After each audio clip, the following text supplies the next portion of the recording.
pennies, just pennies, on a black canvas arranged into the face of Abraham Lincoln. And I asked the guy, I said, how much is that painting worth? He said, $600,000, sir. And I looked at the pennies that made up the painting, and I was like, that's like $300 worth of pennies.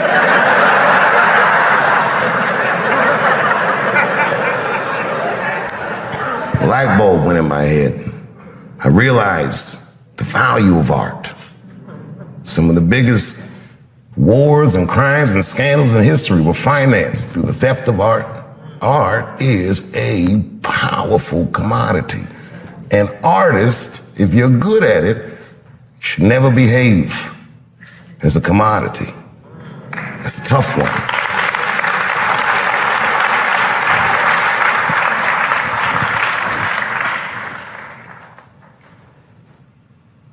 And then I gave up. I said, this is probably it. I accepted the fact that the career I thought I was going to have was over, but I started to rediscover just my art for its own sake. I would go to comedy clubs, and I worked for way less money than I ever had, and I enjoyed it more than any of the work I ever did. It was probably the best work I'll ever do, because it was so honest. It was so sincere. There was no media, there was no studio, there was no scrutiny, just me and the crowds. And I did it night after night, and slowly but surely the crowds got bigger and bigger. And then suddenly people started to notice, and Polestar would say, Dave Chappelle has the tour of the year. And again, and then the year after that, and then the year after that. And then Lorne Michaels asked me to do Saturday Night Live. And it wasn't just like he asked me, he was courting me. I didn't even know it. He gave me this whole long speech. I was like, all right. And then I read some book about Lorne Michaels starting Saturday Night Live, and I read the speech that he gave Richard Pryor when he wanted him to host the show, and I said, holy shit, that's the same shit he said to me. And I did it. And that was an enormous amount of pressure. It had been 12 years since I had been on television, or since I had even talked to the media. And I remember I signed my Netflix contract on my way to my mark for the monologue. If you do live television, they count down every second. 30 seconds. Are you sure this contract is good? It's good, just sign the paper, it's good. 22 seconds. Oh, nigga, you better not be tricking me. 10, 9, 8, 7, 6, 5, 4, 3, 2, 1. I walked out on that stage and I killed it. It was natural. It was nothing. It was easy work. Got an Emmy for that one too. First Emmy I won. And when I walked on the stage, after being in the cold for so long, for the first time when I walked on the stage, I'm like, damn, nigga, I just made $60 million. That's what I thought to myself. It's been great ever since.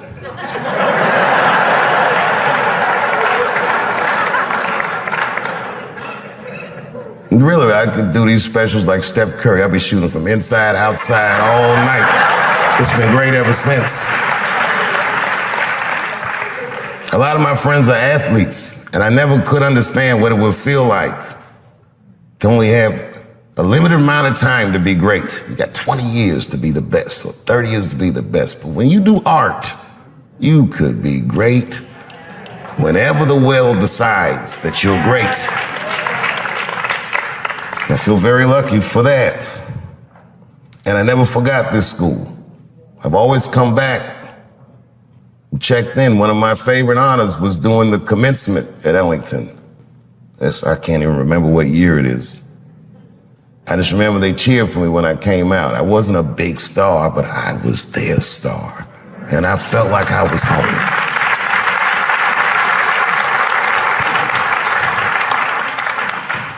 After I did Lorne Michaels, after I did Saturday Night Live, Lorne Michaels said something that I got to share with you. He goes, you went to Peggy Caford School, didn't you? That's what he said. And I said, I did. And he said, I want to say this Saturday Night Live, he goes, tell her I owe her money.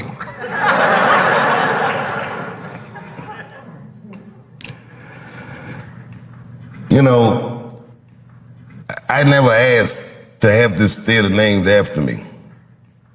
Peggy asked me. She was ailing, and I went to her house to visit her. She said, I want you to put your name on the school. She said, it will help us raise money for the school. And to me, it was like, I felt like I'm a little young for that, and I'm still kind of using the name, you know what I mean? Let's see what I do with it first. You never know. Like imagine if OJ named his son OJ Jr. Oh, Dad.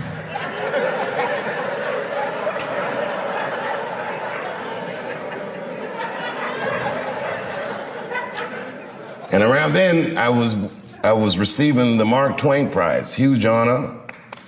And the next day, all the artists that came to honor me, the Bradley Coopers and Chris Tuckers and all these great people, came to Ellington, and they taught master classes for the students. And Peggy Cooper Cafritz, as sick as she was, got out of her bed so she could be with her babies. She never left us. So I did it. Say, whatever you want to do, however I can help, I'll do it.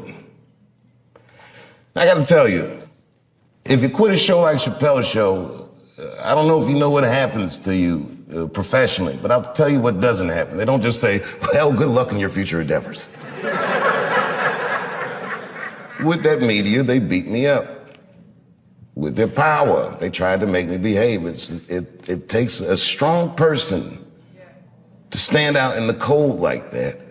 And I swear to God, so much of the strength I got to do that, the inner warmth I got to do that, I learned in this school and from my friends who helped raise me.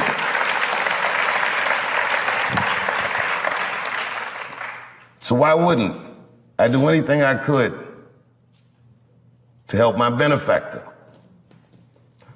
And the last time I came back, after the closer, when the kids were mad at me, I gotta tell you, that was quite the day. All the kids were screaming and yelling. I remember I said to the kids, I go, well, okay, and a line formed.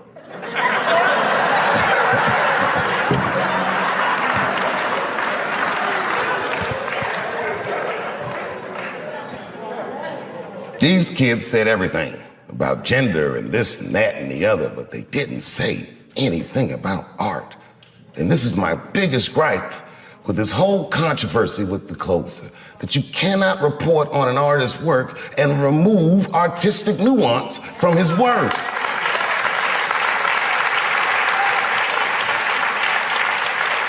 It would be like if you were reading a newspaper and they say, man shot in the face by a 6-foot rabbit, expected to survive. You'd be like, oh my God. And they never tell you it's a Bugs Bunny cartoon.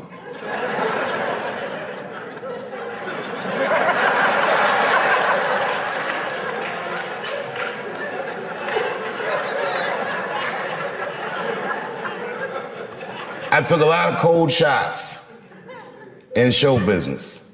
And I gotta tell you, as the years go on, you feel the shots less and less as just the business is what you say. But that one, that day, boy, that day they hurt me. When I heard those talking points coming out of these children's faces, that really, sincerely hurt me. Because I know those kids didn't come up with those words. I've heard those words before.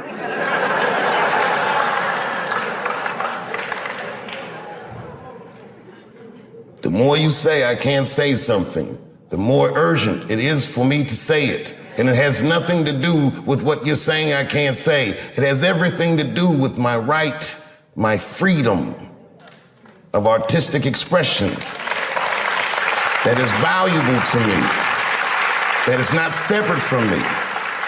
It's worth protecting for me, and it's worth protecting for everyone else who endeavors in our noble, noble professions. And these kids didn't understand that they were instruments of oppression. And I didn't get mad at them. They're kids, they're freshmen, they're not ready yet. They don't know. What made me mad, and I am this petty,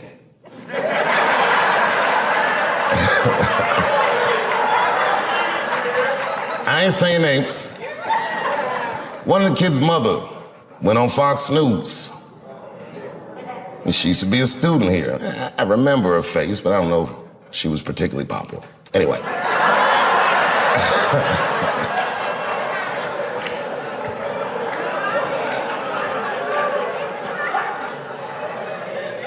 She was in the literary media arts department. She said a lot of things that I didn't like, a lot of things, but, you know, that's her right. Things she said that got to me. She said, at Duke Ellington, that theater was a sanctuary for students. I used to sit there and meditate. Well, of course you'd meditate. You were a literary media arts student. We didn't meditate in here, we got to work. But okay, fine. I would sit in there and meditate, she said.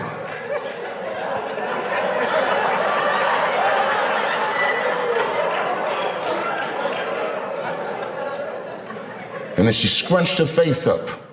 She's a beautiful woman, but her face looked hideous the way she scrunched it up. And she said, and just to imagine his name on that theater. How could you do that to those kids? You gotta man the fuck up, y'all. I don't mean to be disrespectful, because, man, I know you're upset what I said, but, you know, I know you're right, but come on, baby, it's me. I was right once. Remember that?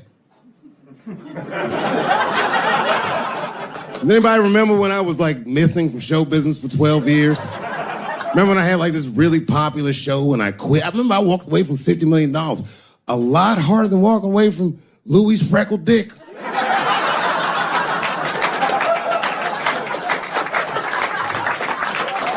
I didn't know that I'd ever work again. And yet here I am tonight. Did my dream die? No. I remember that shit. You don't remember that when I quit my show? Remember I went on the way out the door, I said, something's wrong in Hollywood. I believe they said I smoked crack. That's right, I remember. Remember they called me crazy. So really, you know, you're right, ladies. Congratulations. Enjoy it. And they're coming for you, bitches. They're coming for you. There's one person that's uncomfortable. You know who's the most uncomfortable motherfucker in the room? The nigga that's right. I was right at an orgy once. Nobody fucked me. I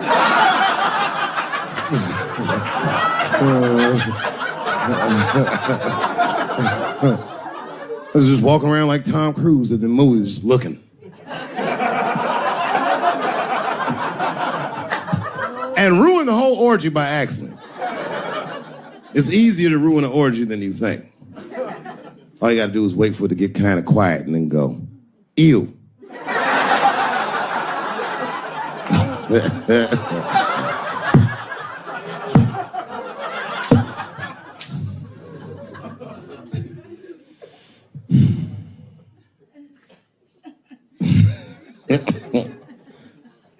I know I feel bad. But I just feel, yeah, man, well, you ladies are right. To be honest with you, your lives look terrifying to me.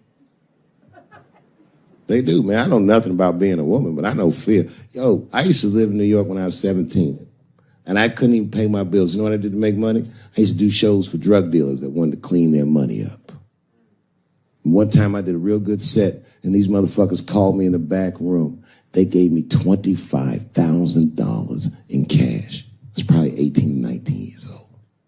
I was scared. I thanked them profusely. I put that money in my backpack. I jumped on the subway and started heading towards Brooklyn at 1 o'clock in the morning. Never been that terrified in my life. Because I never in my life had something that somebody else would want. I thought to myself, Jesus Christ, if motherfuckers knew how much money I had in this backpack, they'd kill me for it. Then I thought, holy shit. What if I had a pussy on me all the time?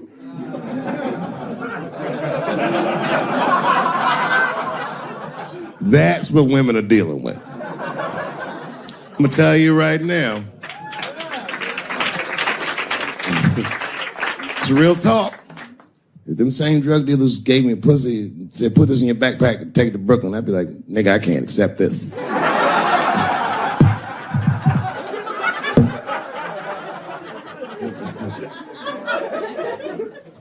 I empathize, man, you know. Everybody gets mad because I say these jokes. But you understand that this is the best time to say them. More now than ever. And I know there's some comedians in the back. Motherfucker, you have a responsibility to speak recklessly. Otherwise, my kids may never know what reckless talk sounds like. The joys of being wrong. I didn't come here to be right. Just came here to fuck around. It's hot in here suddenly, isn't it? I wonder where that heat came from. I wonder what happened to me. Where did I go for 12 years if I wasn't raped?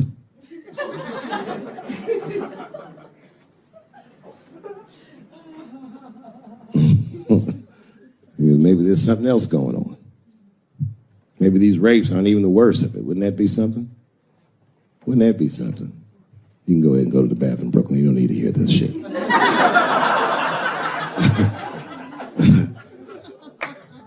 You see that motherfucker right there? He's under an enormous amount of pressure. He is. Just being big and black with that hairdo, nigga, motherfucker's a suspect for everything. It's that white collar crime.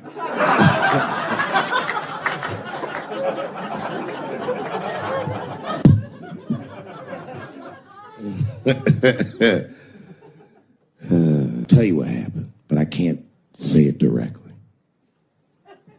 There's a book to me that encapsulates my entire experience before I left the show.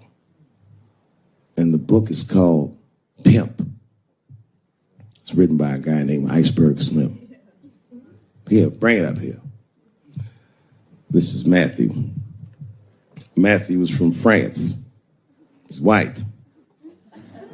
And yet, he has an original copy of this book written by a black American who was a pimp in the 40s. Iceberg Slim, his real name was Robert Beck. He got the name Iceberg because he was in a bar in Chicago and there was a shootout in the bar and a bullet went through this nigga's hat and he still finished his drink. Pimps love shit like that. They said, man, you ice cold. And he said, I like that. And it stuck. This book is so heavy in the front.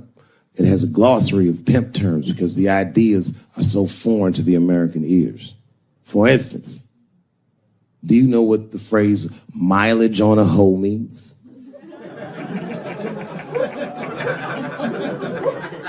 Of course you don't. Mileage on a hoe is a very wild concept. It means that pimps understand there's a finite amount of bad shit a person can do before they'll lose their fucking mind. And a good pimp can look at a woman that he's never seen before and call it, she's good for 500 fucks. That's her mileage. Anything over that, that bitch is gonna spill. They do it to you. Why the fuck you think most of us work from 9 to 5? 9 to 6 might kill a bitch.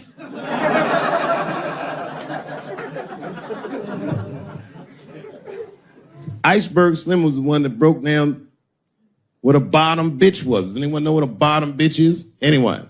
What's a bottom bitch, sir? It's your prostitute that's the best out of all of them, that brings in the most money.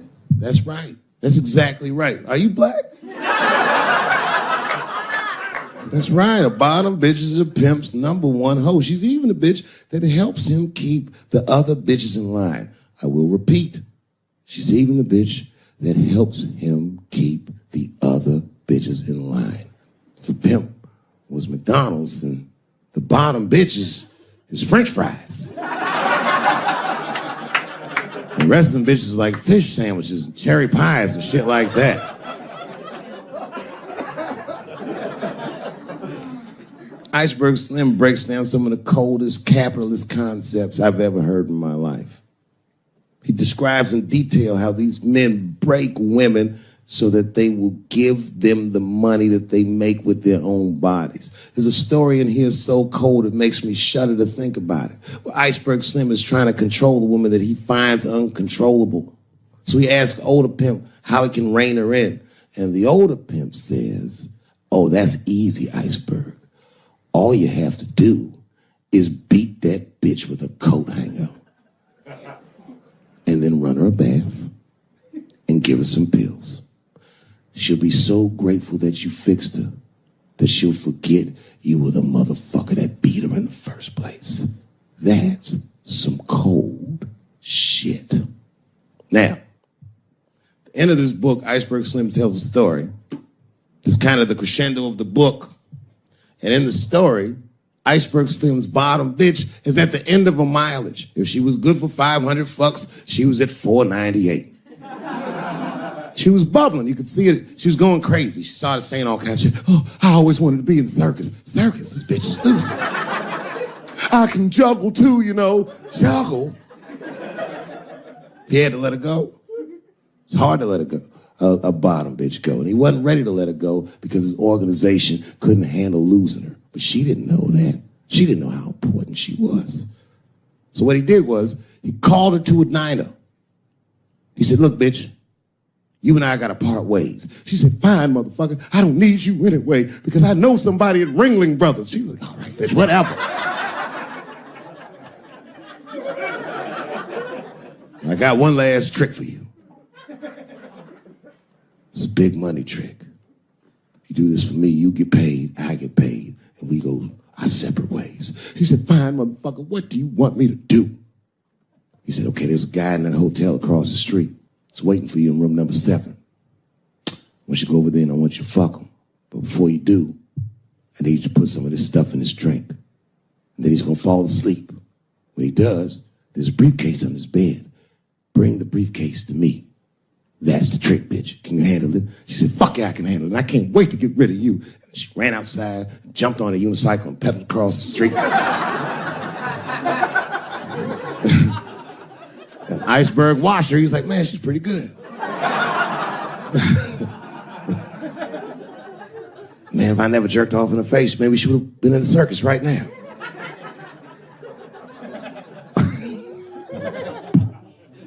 And she runs up to the motel steps and she disappears in room number 7 and she's gone for a real long time. Real long time. So long, in fact, that Iceberg got a little worried. But then, suddenly, she came back. He said, what's going on, bitch? Where's the briefcase? She said, I didn't get it, Daddy. He said, what do you mean you didn't get the briefcase, bitch? What's wrong with you? She said, oh, I did everything you said, but that man don't look right. Something wrong, Daddy. He said, what do you mean something's wrong, bitch? Did you put that stuff in his drink? She said, I did everything you said, Daddy. I put all of it in his drink. He said, wait a minute, bitch. Wait a minute. You put all of it in his drink? Now he had to see for himself. So the two of them go across the street to the motel and they go into room number 7 and on the bed, laying lifelessly, is the white man that she was supposed to fuck. And Iceberg said, you right, bitch, she don't look good. What the fuck? So he called a friend of his that was a doctor that was close by.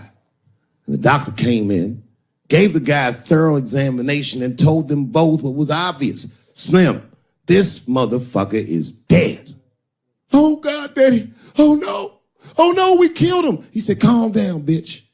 We didn't do anything. You killed this motherfucker. And then he reached under the bed and he grabbed the briefcase. He popped it open. It was filled with money. More money than any of them had ever seen. And Iceberg took a little bit of the money and gave it to the doctor, and the doctor left discreetly. All right, bitch, let me think. I can fix this for you. I know somebody I can call.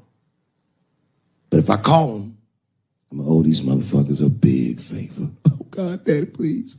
I don't want to go to jail. Neither do I, bitch, so will you shut up? She picked up the phone. She heard him mumbling in the phone a little bit. He hung up the phone, and she was pacing the room, and he was just standing there cool, and they were waiting, and then suddenly, a van pulled up downstairs. 2 guys get out with a carpet. They walk upstairs. They roll that carpet out on the floor. They throw the body in the carpet. They roll that motherfucker up like a burrito. They pick that shit up and they throw it in the back of the van. They come back up and Iceberg opens the briefcase again and gives them a little money. He says, I'll get in touch with you guys later. They say, you're not going to get in touch with us at all. We'll find you. He said, whatever, nigga. And they bounced. Oh, God, Daddy, oh, God. He says, relax, bitch. Listen, we getting the fuck out of here. You go downstairs, you get the car. We got to leave separately. She went, she got the car. Iceberg grabbed that briefcase, waited a few minutes, looked out the window, and then he went down with her. They both got in the car and they drove off. She was a blubbering mess. Oh, you did all this shit. He said, I told you, bitch, we didn't do anything. You killed a motherfucker and I cleaned him up. And now we got us a secret, okay? I know I'm not gonna tell, bitch. It's you? Oh, no, I ain't gonna tell. I'm gonna need you to stay with me for a while till this shit cools down. She goes, okay. That's the game. That's how the whole shit works, ladies. You understand? This bitch was at the end of her mileage. She was at 498. She ended up tricking for Iceberg for another 6 months. She must have turned another 200 tricks for him. Do you understand? That's some cold shit. And the cold shit about it is that the dead guy on the bed wasn't even dead at all. This motherfucker was just a friend of Iceberg's acting like he's asleep. The doctor wasn't a doctor, it was a motherfucking butcher that happened to have a white coat. And the dudes who came in the moving van clothes was dressed like movers because they were movers. Iceberg had gotten a new apartment. And the bag of money was Iceberg's money in the first place.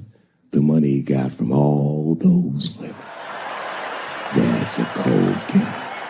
That's the motherfucking capital. I've been watching that new OJ show. I can't get enough of that shit. Doesn't it bring back good memories? What's that? But I forgot how, like, just how polarizing that OJ case was. And you know, I've met OJ Simpson on 4 different occasions in my life.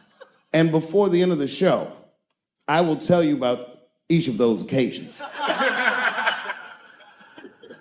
The first time I met OJ Simpson, I was in Santa Monica. Santa Monica? Yeah. I can't believe a black dude was like, Santa Monica. He was the last niggas I was expecting to say that. You see your shoes. You got some Vans on, nigga? What you got on? Santa Monica! You? At the time, I was 18. I had done a show, and then a guy from the club came up and was like, hey, O.J. Simpson's here, and he said he wants to meet you. I said, what? Fuck yeah. I ran down the steps, and O.J. was down there. He's like, hey, yo, man, how are you? It's very good to meet you, and you're doing really good work, and I hope good things happen for you in your life. I was like, man, thanks, Mr. Juice. Standing beside him, well, I don't know the nice way to say this, his soon-to-be slain wife. Ladies and gentlemen, man the fuck up or you're not gonna make it through the end of this show. Just man the fuck up. She's dead, you already know, we know what happened. We don't know who did it, but we know what happened.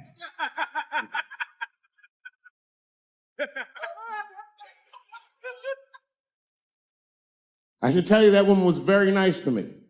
She actually embraced me.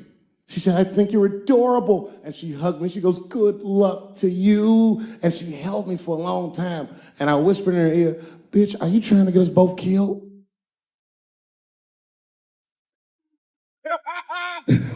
I was just kidding. I didn't say that. But that was the first time in a nutshell. The second time I met O.J. Simpson.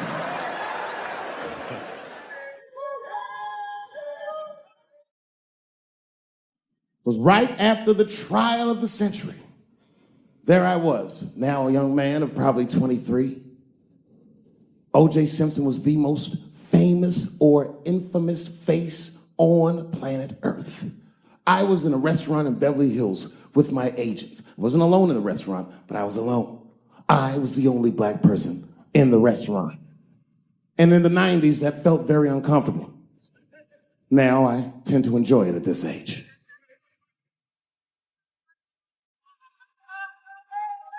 I was having dinner with my agents, celebrating a deal that they told me was lucrative, but I later learned fucking sucked. And suddenly, a group of women walked by. Every race was in that group. Black, white, Asian, Latina, white, white, and white again. They were all gorgeous. I watched them walk by. Then I saw a familiar face. Al Collins, the man from the infamous Bronco chase, walked by and embraced one of the women, and they walked towards the door. Couldn't believe what I saw. And then, close behind him, was O.J. Simpson, newly released from jail. The restaurant fell still. I was shocked. I didn't mean to say it out loud, but it just came out. O.J. He stopped, turned around to see who said it, saw my black face, and correctly assumed it was me.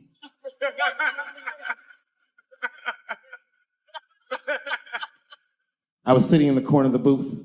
He leaned over all the white people I was having dinner with and shook my hand. How are you, young man? He looked in my eyes, and I could see in his eyes that he didn't remember meeting me the first time. And then he walked away.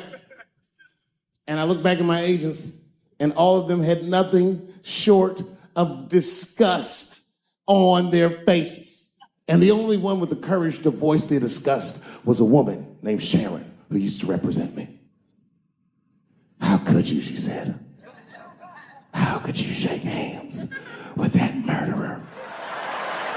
I said, Sharon, with all due respect, that murderer ran for over 11,000 yards.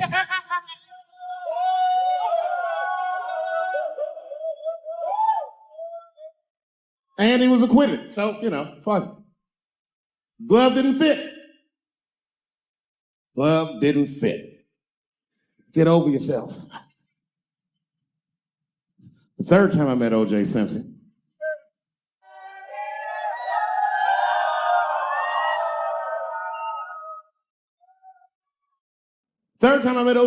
I was doing great in life. I just finished the second season of Chappelle Show. Man, those were good days. I was playing a comedy club in Miami, the Improv. I don't know if you've ever been, but if you have, you'd know. The door for the green room is right on the stage. Can you imagine such a thing? If I walked out of the door of the green room, bam, I'm just right here. It's right from the dressing room. And I did that. I walked out, and the whole crowd was like, hooray! And I looked, ma'am, as close as you are to me, I saw him as soon as I came out, the juice. And I saw recognition in his eyes, and it filled me with pride that he knew who I was. I didn't acknowledge his presence because it was a white audience, and I didn't want to start a panic.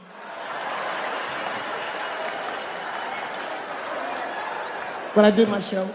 Show went great. I said, good night, everyone. They all said, yay! And I didn't say nothing to OJ, but I just gave him the signal, let him know I knew he was there. And I walked into the green room, and OJ was already in there. I was like, how the fuck is this possible? I was scared. And then my friends came in and we all started talking. We sat down on the couch, and I'm just telling you what I saw with my own eyes. You can believe me or not believe me. But in my experience, O.J. Simpson, one of the nicest men I'd ever met. He was nice to me. He was nice to my friends. The conversation was filled with warmth and levity, humor, and wisdom. He talked for 90 minutes, and then suddenly the juice said, you know what? I've got to be going. But it's good to see you again, and I'm glad things went so well. I said, thanks, Juice. And my friend said, yeah, goodbye, Mr. Juice. They're new to the game. He said, no, thank you for your hospitality. Good night, guys. And we said, good night. And he just walked out of the room. And as soon as the door closed, we all looked at each other like, that nigga did that shit.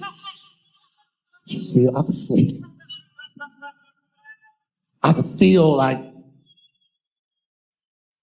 murder in the room. Wait. I forgot. The fourth time I met O.J. Simpson,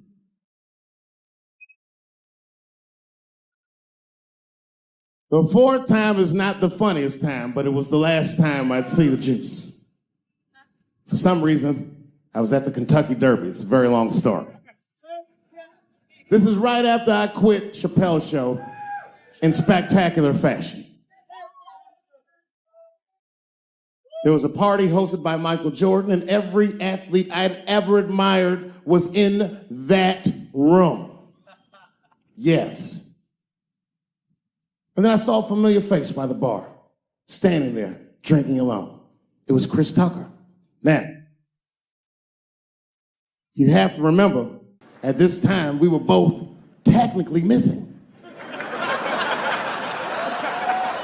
And we went over and were talking with one another, and motherfuckers were amazed to see us together. Seeing me and Chris Tucker at that point would be like seeing Bigfoot riding a unicorn. You wouldn't believe that's what you were saying. And then, through all the gawkers, a familiar face pushed through the crowd. Here he was again, the Juice. He had his camera ready. He was like, Dave, Chris, good to see you guys. Hey, come on, guys, let's all get together for a picture. And at the same time, me and Chris were like, no. I can't do that. Sorry, Juice, my career's too flimsy to survive a picture with you. That's the end. Good night.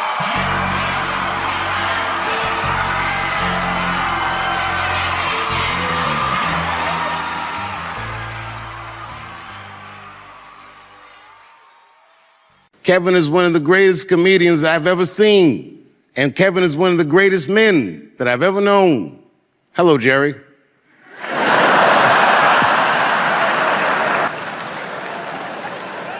You bring joy to our environment. People don't know all the things that comedians go through and how difficult, how heavy it is to wear the crown. But man, I swear to God, you do it with so much grace, so much kindness. Man, I know every story of all the comedians that you help out. I know how you go back to Philadelphia and support your neighborhood. And I know that inside you feel awful sometimes, but I've never seen it on your face, and I've never felt it in your presence. And I am honored to know somebody like you. I really wish you would have come when I won this award.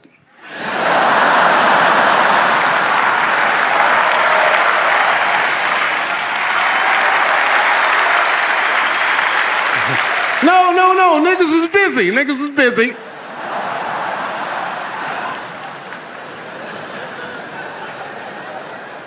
I said it about myself, but it's true about many of my colleagues, all of my colleagues here tonight.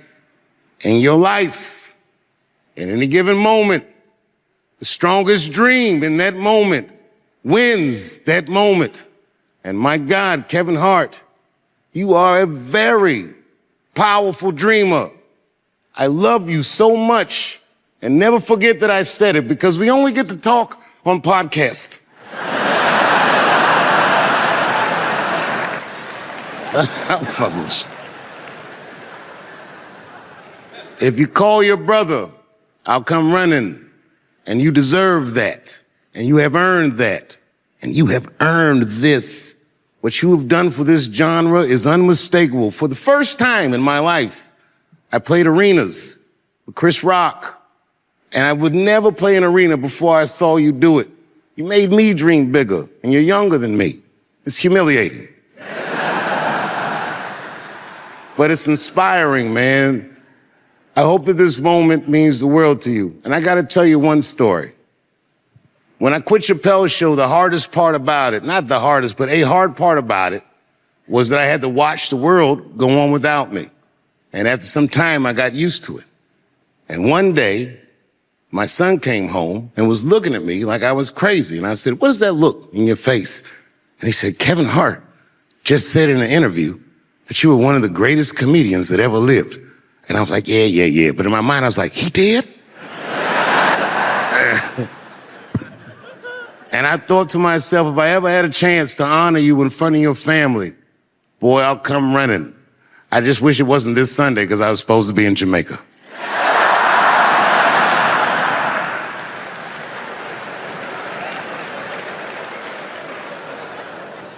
Kevin, you make me dream bigger, you inspire me, and you remind me why I love the love of my life, this genre. The way you approach it is masterful, and you are one of the GOATs of the game. From the bottom of my heart, thank you. Please make some noise for the most recent recipient of the Mark Twain Prize, Kevin Hart. Let's go.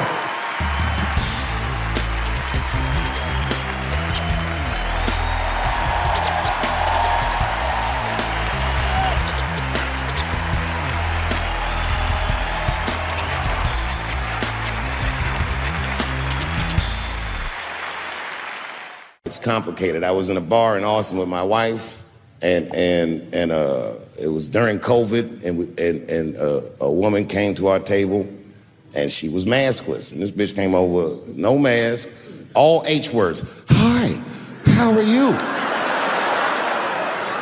Droplets was coming out of this bitch's face. We all covered our drinks. Oh, bitch, what are you doing?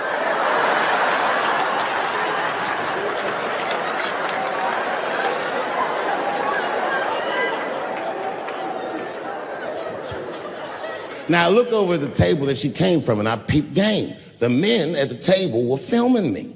This happens when you're famous. People will come over and try to rattle your cage and get you to say something stupid or dumb so that their buddies can film it and they get a video of you embarrassing yourself. And clearly, I said, this is what's happening.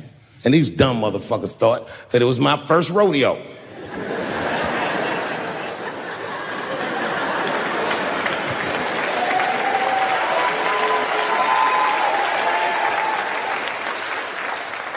Sadly, it worked.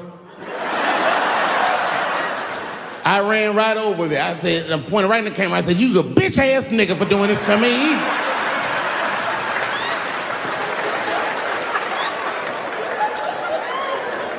And the dude was shocked that I said it. He said, oh. And when he did like this, I seen all his fingernails was painted, and I realized, like, uh-oh.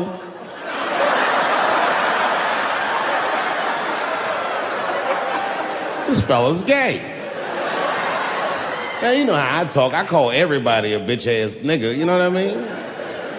But that's not a right thing to do if they're gay, you know what I mean? And now I was in trouble. And not only that, the motherfucker was huge. He stood up. He was towering over me. He must have been 6'5", a big, white, corn-fed, Texas homosexual. This nigga was ready to fight. And he started barking on me, but I stood my ground. I wasn't scared. How could I be scared? This motherfucker's shirt was tied up in a knot like this. Oh, fuck this guy. Let's go, nigga, let's go. I thought we were gonna come to blows. I was ready. And then, right when you think we would fight, guess what he did?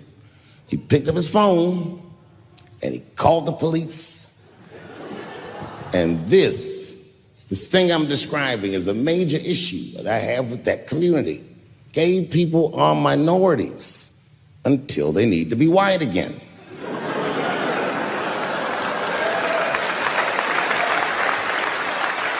I'm being very brutally honest so we can solve this problem. I'm telling you right now, a black gay person would have never done that to me. Because a black gay person knows when the police shows up, they're not gonna care who called them. They don't show up like, which one of you niggers is Clifford? We're all Clifford.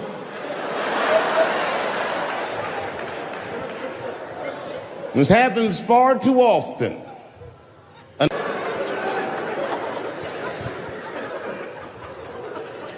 And now we get to the core of the crisis. What is a woman? What is that in this day and time? Is there even such thing as a woman or a man or anything? Seems to be a question nowadays. Now listen, women get mad at me. Gay people get mad at me, lesbians get mad at me, but I'm gonna tell you right now, and this is true, these transgenders, these niggas want me dead. I've gone too far, I've said too much.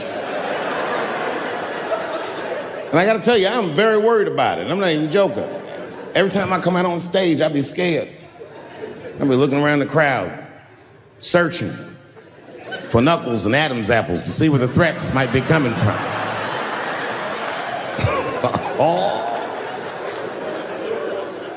A nigga came up to me on the street the other day. He said, careful, Dave, they after you. I said, what? One they or many theys?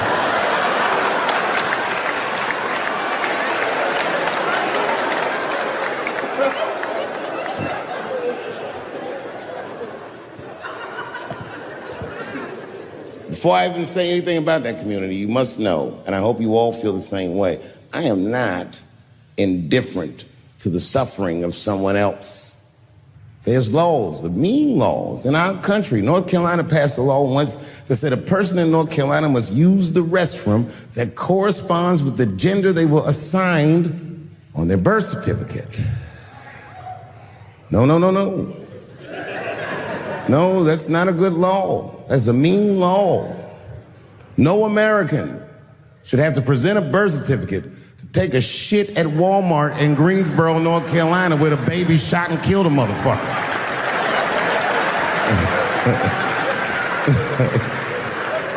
You have to ask yourself, if you're thinking about it, who are these laws designed to protect? Like, let's say they designed this law to protect me, my interests. Transphobic comedian Dave Chappelle. And let's say that I'm in Walmart doing a little shopping with my family. Now, I should tell you, if that ever happens in real life, you should know that my dreams didn't work out. But let's say something goes horribly wrong, and there I am in Walmart with the poor whites rummaging around for mediocre goods and services.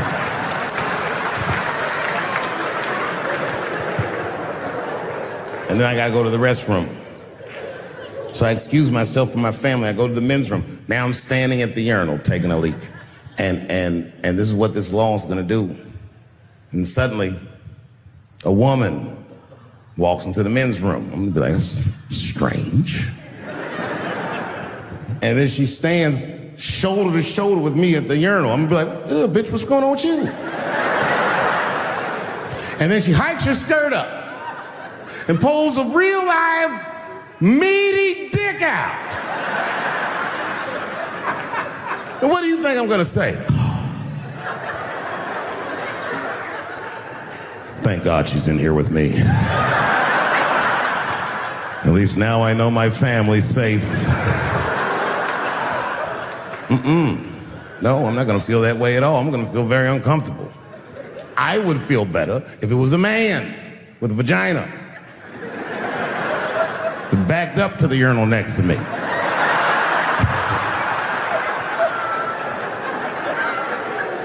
I wouldn't even think about that. I'd just be like, that's funny. This guy is peeing out of his butt for some reason. Oh my God, he must be a veteran. Thank you for your service.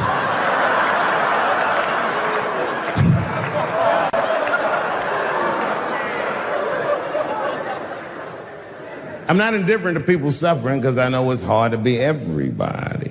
We blacks, we just got our first big holiday in a long time. Happy belated Juneteenth to the blacks.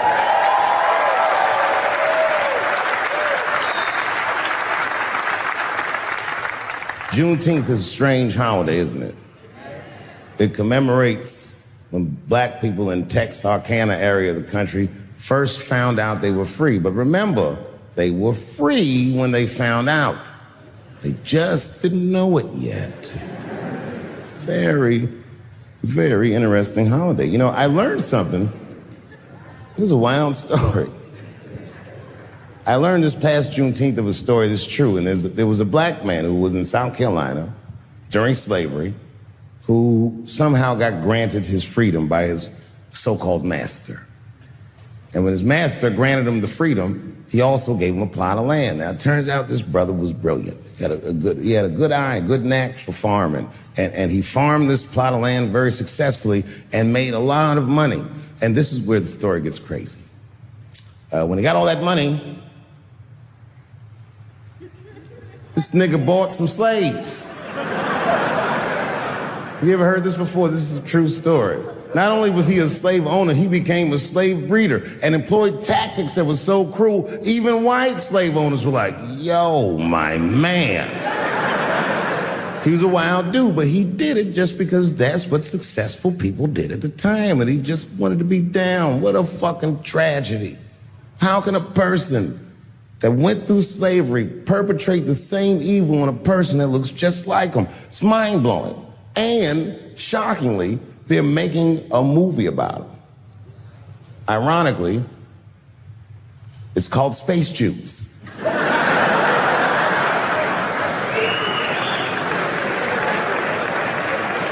Space juice.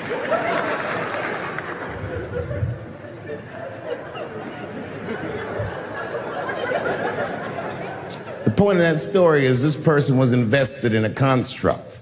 That was the construct of successful people, and he just followed the roadmap of successful people. He followed what they call an incentive.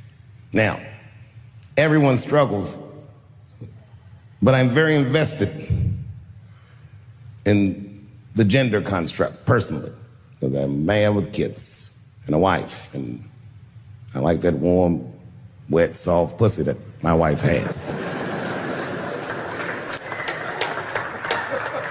This does not mean that I feel like another point of view. Another time, about 6 years ago, there was a lesbian woman that tried to sell a story about me to TMZ. Thank goodness TMZ could see right through the sham of that story.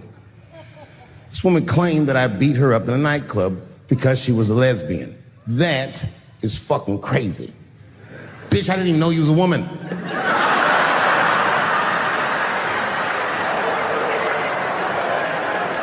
Thank God TMZ didn't believe that. Because I did beat the shit out of her, I'm not gonna lie. It was her fault, I had no choice.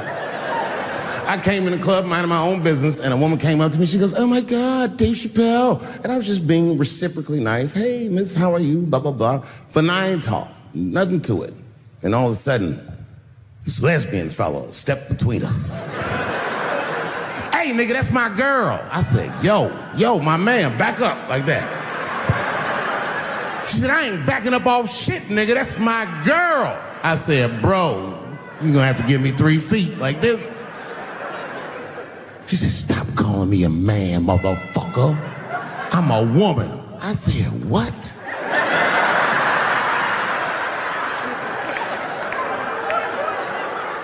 And then I looked deep in this nigga's cheekbones. I said, "Oh my God, you are a woman."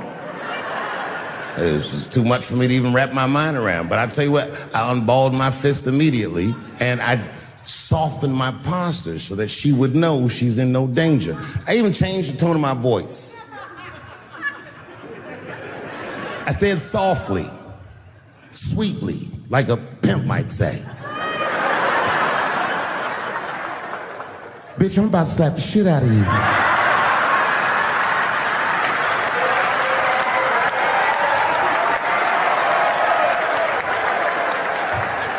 I should have done it. Oh, I wish I didn't say that. She dropped that foot back. Boop. She was in a perfect southpaw stance. Her shoulders were angled correctly. Her head movement was good. I said, "Oh no! This bitch boxes for real." She threw a wild hook at me, and I saw it coming from yesterday, so I slipped it like this. I had no choice. I had to go to work. I let that jab go. You should have seen me go, nigga. I tenderized them titties like chicken cutlets.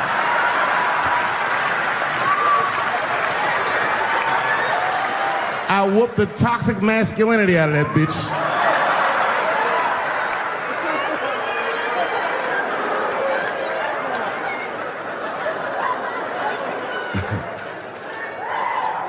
That's why I don't go out no more.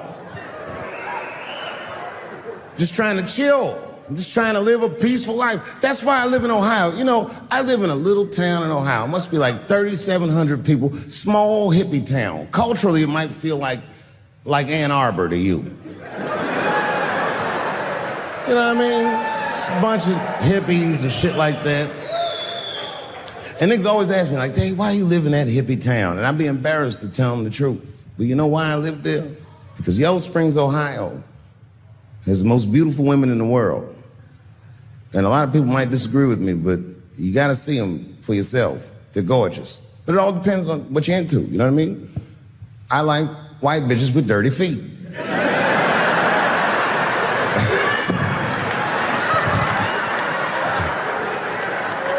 If I had a strip club in Yellow Springs, I would call that shit strippies. All naked hippies all the time. And I'd only hire girls with long titties and and long vagina hair that looks like they slept on it. And I would keep a pile of dirt right next to the stage. I come back, bitch, get your feet in that dirt and get up there and give those people what they came to see. Chalk up, bitch.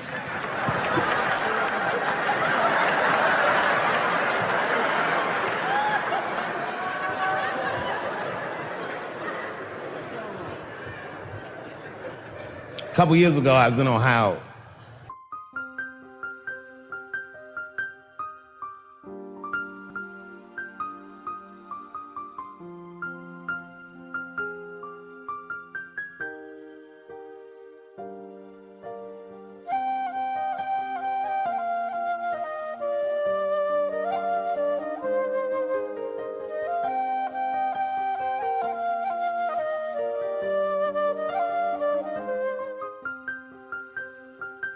At a shopping mall.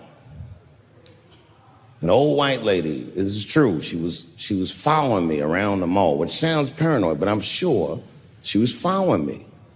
Mean lady, too. You ever see a woman with lines on her face that just tell you, like, even if she smiled, it looked like it would hurt the muscles in her face? I knew she was following me because she was at places that had nothing to do with her. I'd be looking around like, what is this old bitch doing in GameStop and Foot Locker and all the places I like to go? Every time I see her, she'd just be looking at me on me. And eventually, I forgot about her. So then after I'm shopping, I go all the way to the back of the parking lot. I'm parked all the way in the back. And as soon as I open my car door, I hear a voice go, David Chappelle. Just like that. I didn't even have to look. I knew it was her. And I looked back, and sure enough, there she was, that face. To be honest with you, she probably wasn't even that old. She's probably around my age. But she was a white woman. This bitch looked terrible. I kept my cool. I was nice. I said, hello, miss. And she didn't say anything back. All she said was, I watch your comedy. I said, uh-oh. And then she says, this is true. She goes, it sounds to me like you hate women. I said, well, you know what, miss? It's art.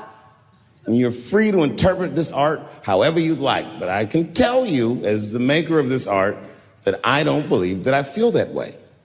And she said, well, I think. And I said, shut up, bitch. Shut the fuck up.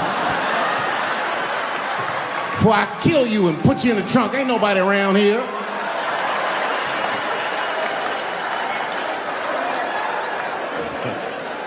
I'm just kidding, I didn't say that. I felt that way, but that's not what I said. I was more clever than that. You know what I said? And this is exactly what I said. I said, miss, before you finish that statement, let me ask you a question. Where'd you see me? Did you buy a ticket to a concert I did? I doubt that. Or maybe you watched one of my specials on Netflix. Or did I follow you to your car and do my act? She said, what? I said, keep it in the comment section, bitch. This is real life. Ta-ta.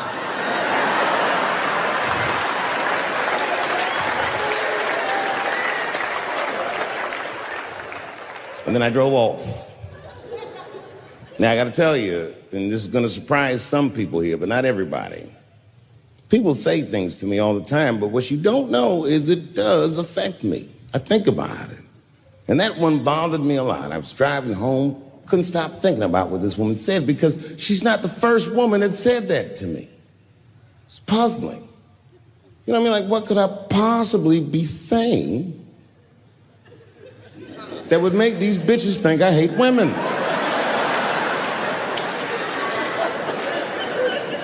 Couldn't figure it out. So you know what I did? I Googled the dictionary definition of a feminist just to make sure I was talking about the right thing. And do you know, sir, what the dictionary definition of a feminist is? I didn't either. Listen to this. Webster's defines a feminist as a human being, not a woman, a human being that believes in equal rights for women. I was shocked that that's what that meant. Because by that definition, I would consider myself a feminist. And I didn't even know that at the time.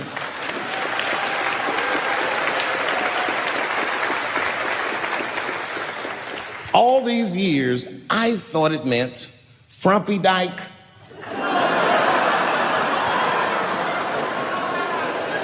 Well, that's who's always talking, to be some chick in overalls. Men are trying to rape us. Ah, not you, bitch, we please.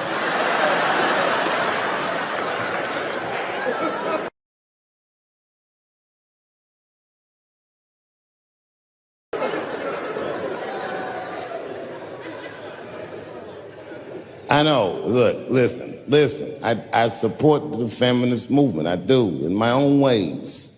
When you guys did the Women's March, I tried to go and support you. And none of my friends would go with me. I asked all the fellas, none of them wanted to go. I tried everything. Come on, y'all, it's gonna be bitches there. They was like, nope. So what I did is I called my friend Ange. Ange is a black woman who's a comedy writer, and she's dope. Matter of fact, she's the only woman that I know personally that pays her ex-husband alimony. And she sounds just like a man when she does it. Fuck that broke motherfucker and all that. She says all that shit. So I hit Ange up. And I hit her on the text. And all I did, I texted her. I said, Ange, are you going to the Women's March? And she texted me back. And this is real text. She said, I hope those white bitches get tear gassed.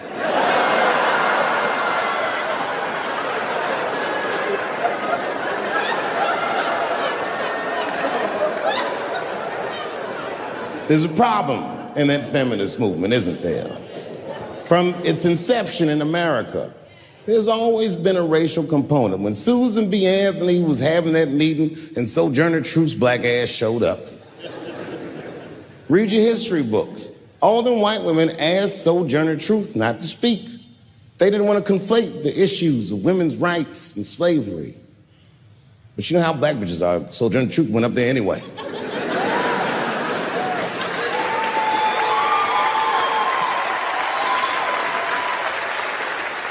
She did a famous speech. She said, ain't I a woman? Ain't I a woman?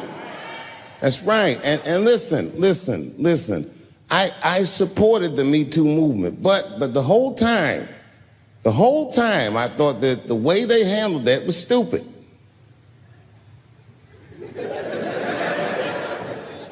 It was white. It was like, they were doing shit like going to the Golden Globes, and all of them would be like, let's all go to the Golden Globes and wear black dresses to give these men a piece of our minds. Bitch, that is not gonna work. You think Martin Luther King's gonna be like, I want everybody to keep riding the bus, but wear matching outfits? You gotta get off the bus and walk. It's real talk. Real talk, that was a silly movement. I want everybody to wear crocheted pussy hats so they know we're serious. What the fuck was y'all doing? And then I said something about it in one of my specials, and all these women actresses came after me. I said, man, fuck y'all too, you canceled. I ain't jerking off to none of your pictures again.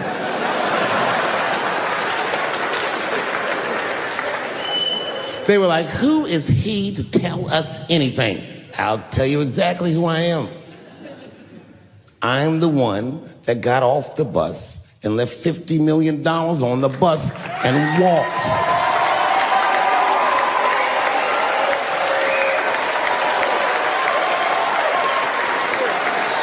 I agreed with these women. I just didn't agree with what they were doing about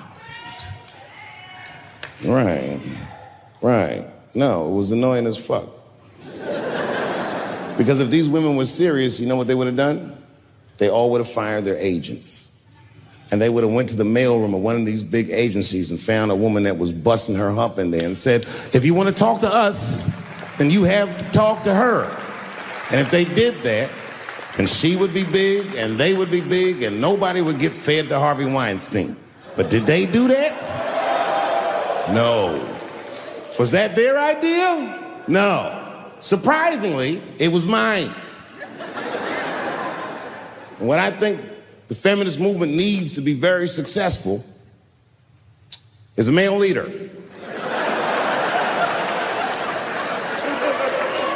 I'll do it.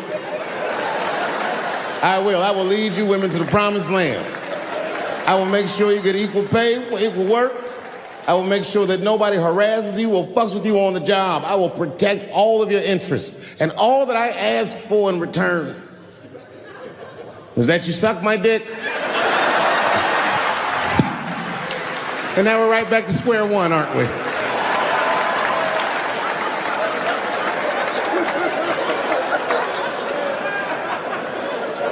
You know, if you black in show business and do too well, it's scary, nigga. Like, you gotta get the fuck out of the casino while the getting's good, while you're still winning. If you don't walk away from the table, that's how niggas get Kevin Harted. You already know. That's my man. I'm just saying, if he got a sex tape out, well, it's just a matter of time for me.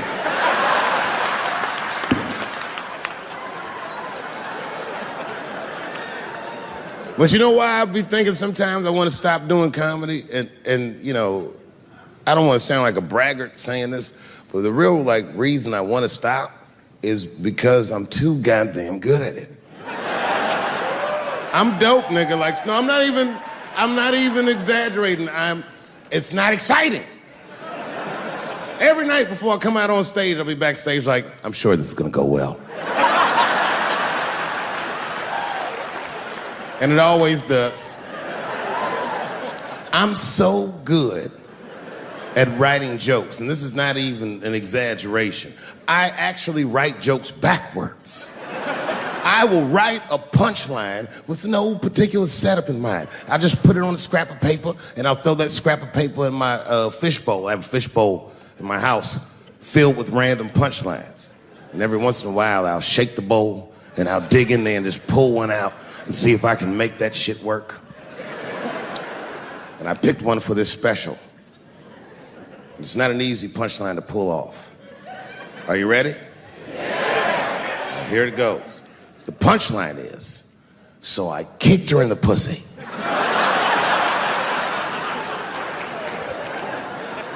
I haven't finished the joke yet. I just know whatever happens in the beginning of the joke, at the end of the joke, for some reason, I'm gonna kick somebody in the pussy. And it's going to be hilarious. And you know what's weird? I've always been this talented. I can't remember a time when I wasn't. You know, when I was growing up, I was probably about 8 years old, and at the time, we were living in Silver Spring. Yeah. Yes. Common misconception about me in DC, a lot of people think I'm from the hood. That's not true.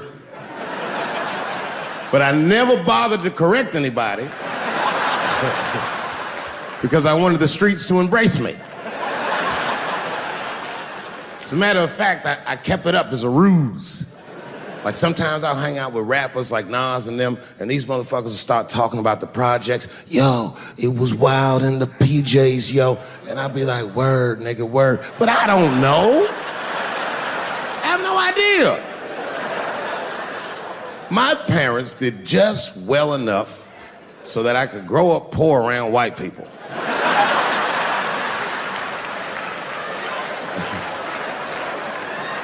And to be honest, when Nas and them talk about the projects, nigga, I used to get jealous because it sounded fun.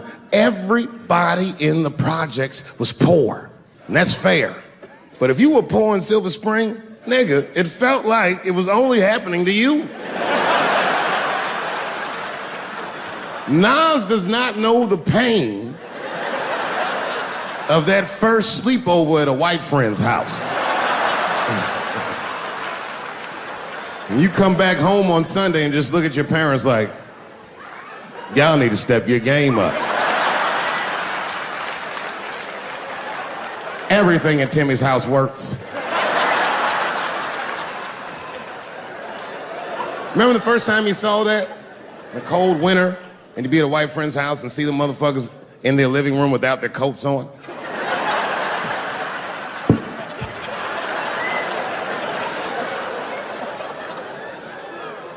Timmy was one of my first white friends, like, in my life, man. He was a good dude, too. He moved to Silver Spring from Utah, of all places. I guess his family was affiliated with that Mormon church they got down there, and me and him used to hang out. And one day I was at his house, we were just hanging out, and Timmy says, "Dave, why don't you stay for dinner tonight?" I said, "Oh, man, I'd love to, but I can't. If I'm not home before dark, my mother will kill me." That was a lie. My mother had several jobs. I hadn't seen her in like 3 or 4 days.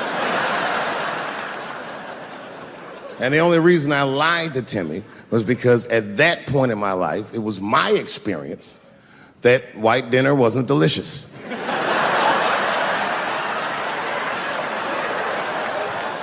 I'd rather go home and fry some bologna or some shit like that.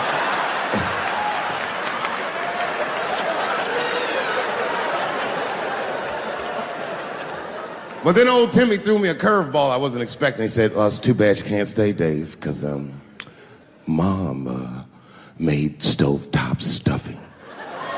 I said, "What the fuck, stovetop?" "Well, hold on, nigga, let me make some phone calls real quick."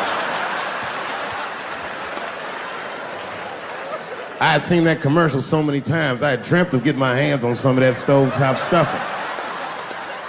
And finally, I met a motherfucker that actually had a box of stovetop in the house. I couldn't miss this opportunity, so I pretended to call my mother. And then I came back and I said, Timmy, you're not gonna believe this great news. Mom said I can stay." And he said, "Fantastic." He said, "Why don't you come with me and we'll help set the table and then we can say the blessing." I had no interest in setting this motherfucker's table or saying these crazy ass Mormon prayers. I just wanted that goddamn stuffing. So I told Timmy, I said, "You know what? I'd love to help, but let me go wash my hands first." My plan was simple. Wash my hands slowly, and by the time I'm done, the table will be set, the blessing will be said, and all that there will be left to do is eat. Went to the bathroom. I washed my hands very slowly. I must have been in there for about 10 minutes. And suddenly, one of his mothers came to the door.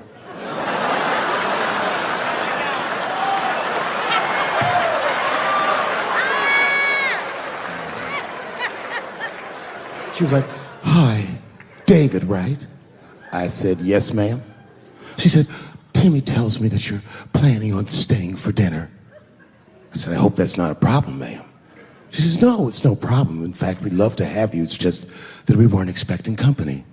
And I'm afraid there's not enough stovetop stuffing for everybody." So I kicked her in the pussy. Bam! Ladies and gentlemen, I told you I'm dope, nigga. I told you what I was gonna say and you still didn't see it coming. And that's why I make the big bucks.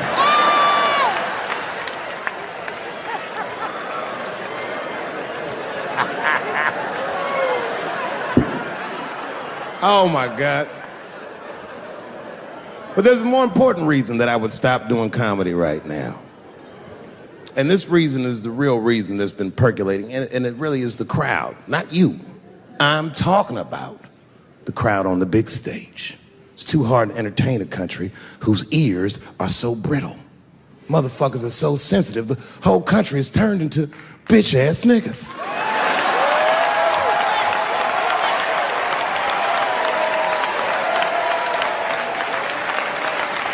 Everything you say upsets somebody.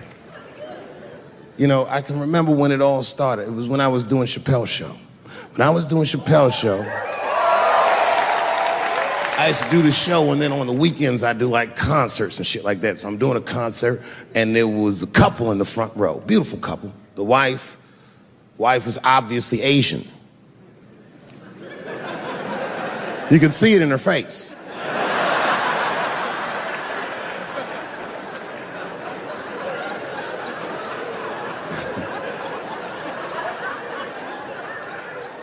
The husband, this motherfucker was mysterious, to say the least. Couldn't quite pinpoint where he was from. Caramel-colored fella, very nice hair, but he could have been from anywhere. Bangladesh, Mexico. I can't guess with a nigga like this.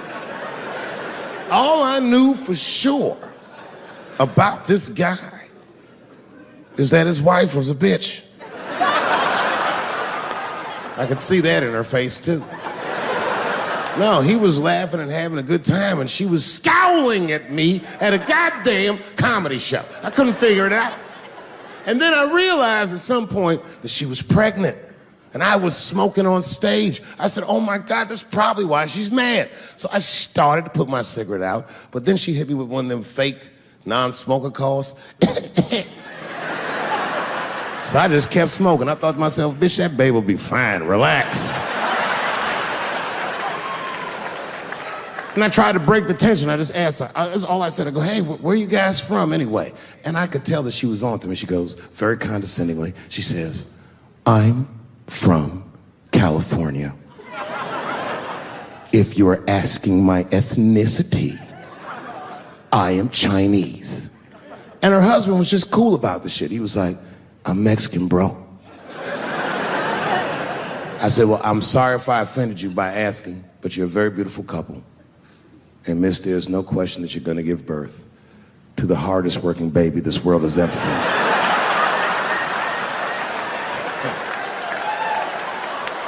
That's not a bad joke. She got very upset. She got up to leave immediately, but she didn't just leave. She had to take one last dig at me on the way out.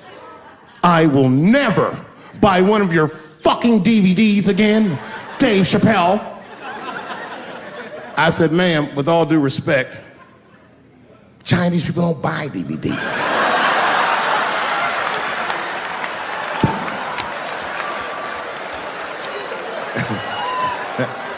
And the crowd went crazy. We were all laughing, having a good time. I didn't even think anything of it. And then just 3 days later, this lady sends a fucking letter to my promoter telling him not to book me for shows anymore because I was, quote, racist, and I'm quoting her, insensitive to the nature of my interracial marriage. I was like, word, bitch, I was.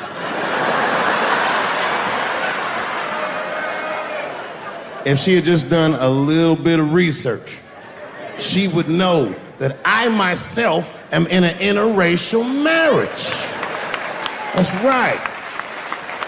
In fact, my wife is Asian too. Surprise, bitch, I'll see you on Thanksgiving.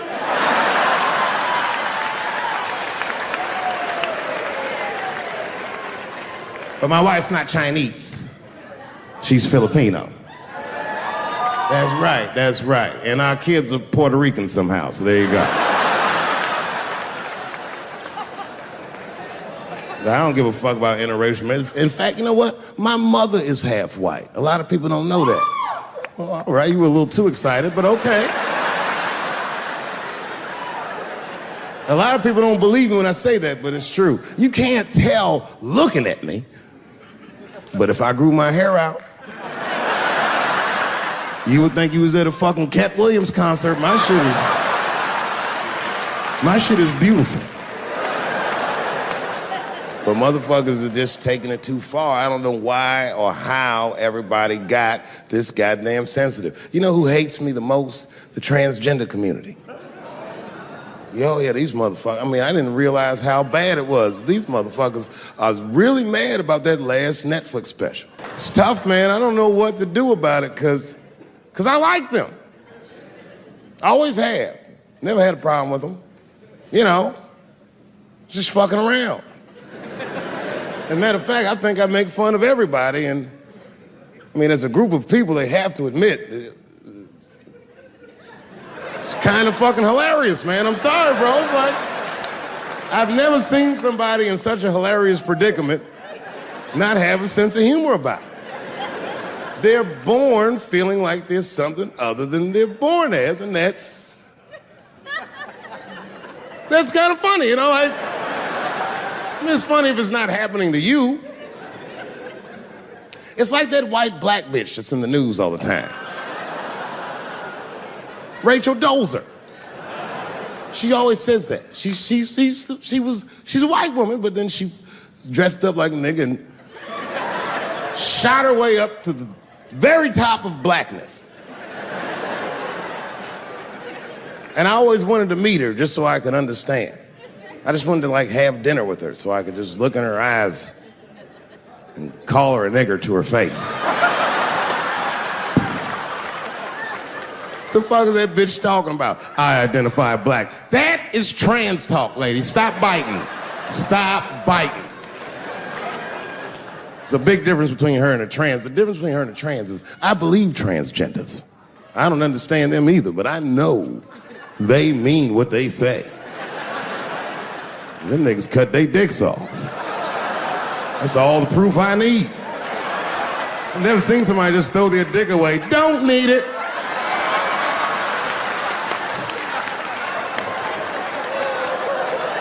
I don't understand, but I believe you and I support your decision, motherfucker. But how far is Rachel willing to go? What is Rachel willing to do so that we blacks can believe that she believes she's actually one of us? Bitch, are you willing to put a lien on your house? So that you can invest in a mixtape that probably won't work out?